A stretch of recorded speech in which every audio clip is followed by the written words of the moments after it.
Merhaba arkadaşlar, kanalımıza hoş geldiniz. Bergüzar Korel Müge Anıl gibi televizyoncu olacak.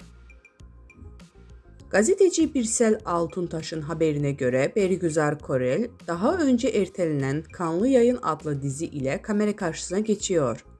Bu kez çekimlere hazırlanan dizide ilk yerli dizi içeriği olmaya özelliğini taşıyor. Proje tasarımını Selim Ekroğlu'nun yaptığı dizinin senaryosunu Hilal Yıldız ve Nazlı Sumlu Kaçan yazıyor. Dizide Korel, Neslihan Turhan adlı Müge Anlı gibi ekranlarda cinayet olaylarının aydınlığa kavuşturan ünlü bir televizyoncuya hayat verecek. Bizden bu kadar arkadaşlar. Videoların devamını gelmesini istiyorsanız kanalımıza abone olmayı unutmayalım. Hoşça kalın.